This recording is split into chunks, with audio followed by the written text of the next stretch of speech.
hombre. Así que para evitar que todos se dieran cuenta de que habían transformado al sapo rey Arturo en hombre, decidió lanzar un conjuro y convertirlos a todos en hombres. Así las ranas y los sapos de las cortes y los pueblos quedaron convertidos en hombres. Pero claro, algunos rebeldes se salvaron de aquel conjuro y son los que ahora cantan y viven en los montes y viven en los charcos, y nosotros todas las noches los podemos escuchar. Allí están ansiosos, esperando el día en que puedan saltar sobre todos nosotros, besarnos y así volvernos a todos a la apacible y ranísima tranquilidad de la Edad Media. ¿Que por qué narro? Porque mi mamá me contaba cuentos, porque mi papá contaba chistes en la sobremesa, porque vi narrar a los indios y también a los cuenteros en los Andes. Todo eso me motivó a narrar. Es una manera de expresarse y una manera de hacer que la gente se encuentre. Todo esto comenzó en el Orinoco, con los curripacos, que ya han perdido quizás su historia de origen y que había que estimularlos. Yo les narraba cuentos y ellos a mí. Por eso también, porque la gente se entusiasmó mucho con el trabajo de los caobos que comenzó unos años después, en el 84, fue que hubo que dar talleres para rehabilitar la práctica de este arte. De esos talleres surgieron muchos de los grupos de narradores orales que hoy se desempeñan en Caracas. Los cuentacuentos del taller, cuentos en el rincón, juguemos y contemos, un grupo en Baruta, otro en Los Teques, y más de 100 narradores que narran en colegios, en verbenas, en iglesias, en barrios, en esquinas. Por eso había que dar estos talleres, para rehabilitar el género. Comenzamos a contar aquí, en este espacio, en este jardín, detrás de la Facultad de Economía. Compartimos con invitados, con canciones, con juegos. Hay parte de todo en los cuentos. Partimos de la idea de que en los cuentos, en una sesión de cuentos, la familiaridad es lo más importante. Hace mucho tiempo atrás, pero mucho tiempo atrás, el sol y la luna tenían la misma luz. Pero un día se declararon la guerra, batallaron y batallaron, y la luna perdió. Y por supuesto, el sol se posesionó de todos los bienes de la luna. Desde ese día, el sol tiene toda la luz, y la luna simplemente tiene la luz que le refleja el sol para alumbrar la noche de los enamorados. Las virtudes de la narración oral son precisamente la vitalidad, la proximidad, la idea de certeza irrebatible que el narrador incorpora ante el espectador. Quizás esto sea una de las mejores virtudes que el fenómeno oral tiene frente a la literatura escrita. La literatura escrita se enfría, pasa por un proceso intelectual, se reduce y se vuelve de pronto un esquema donde la vitalidad se ha perdido. Pero la narración escrita posee su propio ritmo, su propia organización de la frase, su propio sentido del contexto, que, según decía Stéphane Mallarmé, las palabras cobraban una significación distinta a cuando estaban solitarias, de acuerdo al conjunto en el cual se les ponía a figurar. La literatura oral posee indudablemente su propia significación como la literatura escrita, y a veces es intraducible porque está compuesta de énfasis, de gestos, de figuraciones, de mimos que le dan otro sentido y su valor fundamental. La práctica de una disciplina artística como la pantomima, la danza, el teatro o la expresión corporal facilita en gran medida el trabajo creador del narrador oral.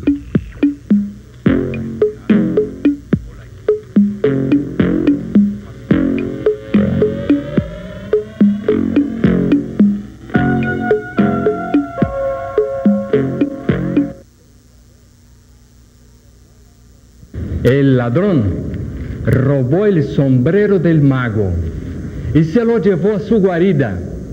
Y allá, el ladrón hizo un gesto de magia y del sombrero salieron 2 policías que lo arrestaron.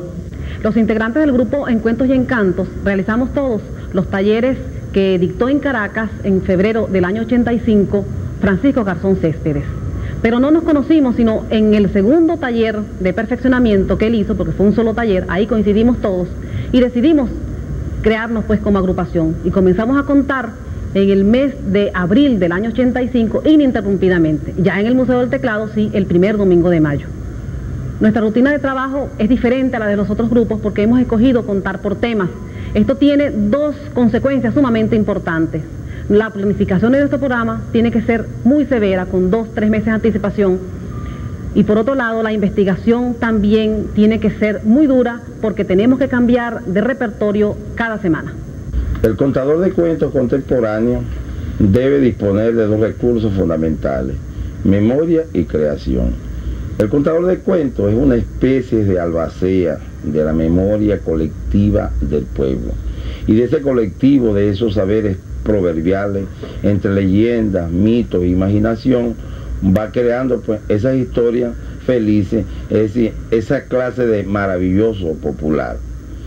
Felizmente en Venezuela, particularmente en Caracas, un grupo de contadores de cuentos que se han dispersado en toda la ciudad han venido realizando una tarea que yo he considerado de pedagogía popular y verdaderamente exitosa, porque en cada grupo cada vez se incrementan las asistencias y la audiencia, porque la gente que asiste a esos encuentros recibe como una especie de gratificación espiritual que no es más que la palabra y la imaginación de esos muchachos y de esos grupos que van precisamente a contarles los cuentos.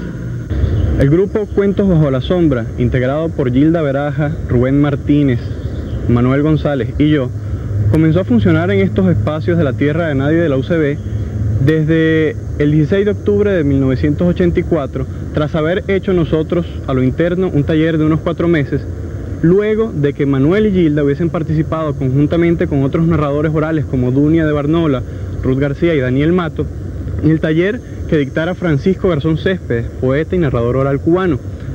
Nuestro espacio lo consideramos como un espacio para la participación, para la creación, para la reflexión, un poco para poder confrontar desde nuestros cuentos, desde nuestros gestos, y también un poco con esas personas que nos acompañan en este trabajo, otros artistas, músicos, poetas, mimos, unos mensajes que muchas veces lindan con la fantasía, pero que desde ese terreno podemos confrontar a esa realidad que nos rodea.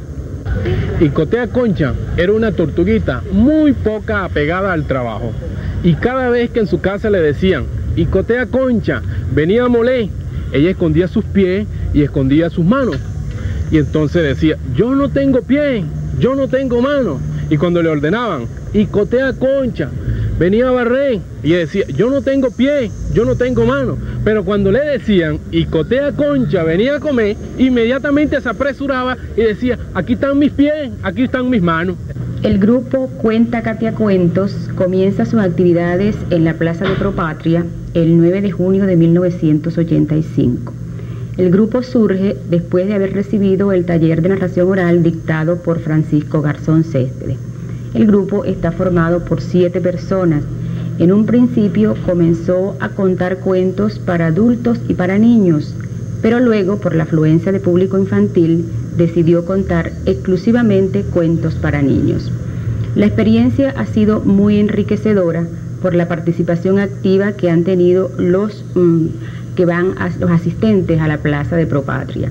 Los niños participan contando cuentos, diciendo adivinanzas, estribillos, que el mismo grupo se ha encargado de enseñarles y de exhortarlos a la participación. Inclusive el grupo tiene un trabalengua que hace que los niños los repitan y una vez que los aprenden, los premia entregándoles fotocopias de cuentos tradicionales o de cuentos de literatura conocida. El trabalengua dice, cuando Katia cuenta cuentos, con los cuenta Katia cuentos, cuenta que te cuenta cuentos. La narración oral en nuestra ciudad es un fenómeno en expansión. Existen numerosos grupos de cuentacuentos, tales como El Árbol de la Vida, que cuenta en la Universidad Simón Bolívar; Juglarías, que cuenta en la Universidad Católica Andrés Bello; Cuentacaminos, que cuenta en el Instituto Pedagógico de Caracas.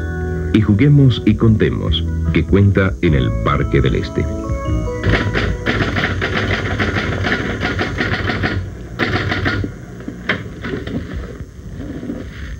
Bueno, el hecho de adaptar una obra literaria a la narración oral presenta ciertos problemas muy concretos. No se puede leer exactamente un texto tal como está escrito. Es una gramática, es una inflexión sumamente diferente. Hay que pensar en las enunciaciones de la voz del narrador, hay que pensar en las pausas para el aliento, hay que pensar además en lo que es necesario para mantener el interés de los espectadores, hay que personalizar el relato y eso implica todo un proceso de adaptación desde el literato hasta el contador de cuentos. Hay sin embargo literatos que tienen la maravillosa facultad de una vez hacer cuentos que pueden ser narrados directamente. Rubén la tomó entre sus brazos y con mucha suavidad la dejó en la cascada de instantes en donde se habían amado por primera vez. Y luego, enfermo por la peste del amor, vagó lacerándose por el país de las espinas, bajó cascadas de cascabeles y llegó al cementerio de los pájaros, que queda allá arriba, en la luna. Allí, el rey de los pájaros le habló de un lejano bosque donde encontraría un gran árbol, donde estaría una pequeña rama con la que podría resucitar a su amada. Y por llegar a ese sitio, Rubén se fatigó en la batalla contra el camino que devora los pasos. Y cuando llegó, tuvo que depositar una a una sus armas frente a las puertas del amor, donde solamente se puede entrar si se está totalmente indefenso. Y de pronto, Rubén cayó ahí herido por uno de los arqueros dorados del león de latidos de plomo. Y allí permanece para siempre, con el corazón atravesado por una varita mágica. Aquella mañana, todos, absolutamente todos, amanecieron con granos de azúcar sobre los labios, pero solo se dieron cuenta los que al despertar se besaron.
Mañana, todos, absolutamente todos, amanecieron con granos de azúcar sobre los labios, pero solo se dieron cuenta los que al despertar se besaron.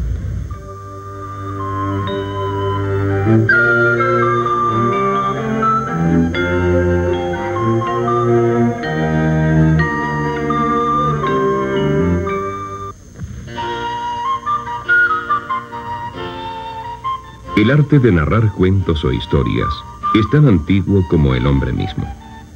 En todas las culturas y en todas las épocas del mundo ha estado siempre presente la palabra hablada, elemento fundamental de la civilización humana. En la Grecia antigua, los narradores orales eran los rapsodas y aedos.